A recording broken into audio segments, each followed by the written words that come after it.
I just dropped off Landon and his little buddy and his big sister off at Vacation Bible School at one of our local churches here. We know the pastor and the church, and, we're comfortable with him going. We're fine with him going, but he's a little antsy. He's 3, and it's not often that he's away from mommy and daddy with unfamiliar people and, different places. And just last week we went to camp meeting for the Church of God. We were there a couple of nights, and he kept calling it kept me in. And he had a lot of fun and made a lot of new buddies, but it wasn't as many people as it was tonight at the Vacation Bible School. It was a lot more people. It was louder. It was just a different place, very different. And for him, he was a little uncomfortable at first. And, the more I talked to him, and then the teacher started talking to him, and it got his mind off of everything, and he was more comfortable. And the more here lately we've told him, we're going to come back. We're on point with our word. We come back and get him, of course, and, it builds his trust in us. And it got me thinking how God operates, and how sometimes we have to be thrust into these unknown situations, into uncomfortable places, and it really stretches us out of our comfort zone. When we first got to this church back in September, I couldn't tell you, I didn't realize I could stretch as much as I could stretch out of my comfort zone. There were so many different needs in different areas, and there was nobody else to fill those roles, and so I stepped into some roles that I have never filled before, and God has really, really stretched me way out of my comfort zone.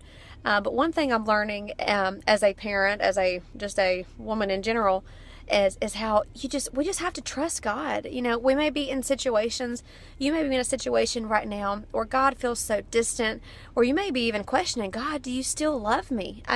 Because of the situation that you're in, life just sometimes just puts us in very uncomfortable and unfamiliar situations, and sometimes we're just left to kind of deal and pick up pieces. But God hasn't left you. I want you guys to understand that God has not left you. He will never leave you.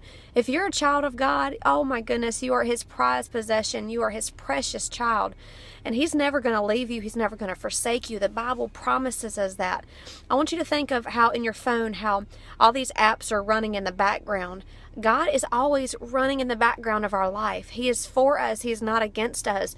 And if God is for us, who can be against us? What does it matter who stands up against us or the situations that we're facing? As long as we have Him as our solid rock to stand on, He's as we're stretched out of our comfort zone in these unfamiliar and uncomfortable places, we are stretched so far.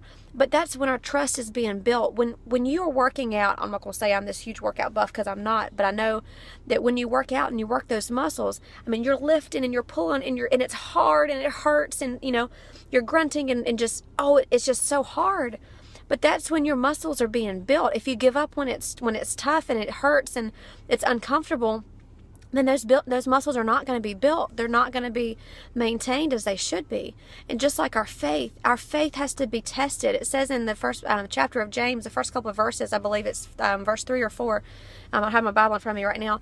But how the testing of our faith works, gives us perseverance, and how, as we persevere through these things, we're growing. That's part of growing as a Christian, and just as a man or woman of God, we're going to be tested. We're going to be put through trials. We're going to be put, in the middle of the fire sometimes. But just like with Shadrach, Meshach, and Abednego, the Lord is with us in the middle of these trials. He has not left you. Somebody needs to know right now, God still loves you, despite of what you're facing right now, despite of what ugly situation is looking you right just square in the face right now. God has not left you. He will never leave you. He is always running in the background of your mind, cheering you on.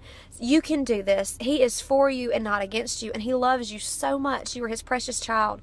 And just like I'm going to go back in just a little bit and get Landon as soon as VBS is over, God is right there with you. He's going to pick you back up out of this circumstance, out of this situation. It may be that you have to grow some through it. Maybe there's a reason that this happened, beyond our control, but there's a reason that we go through the things that we go through. But please don't miss those nuggets of wisdom that God has along our path through this situation. I just want to encourage somebody today that God is still there. He has not left you. He has not forsaken you, and He loves you so much. Live Life Unscripted today. I'm always here for you. If you ever need me, don't hesitate to shoot me an email or contact me. My blog is lifeunscriptedministries.org. You can find me on YouTube at Life Unscripted Ministries, no spaces. And I've got Facebook also, Life Unscripted Ministries, and Instagram and Twitter at Life Unscripted and the number 5. Love you guys. Live Life Unscripted, and remember, He is always there for you. He loves you so much.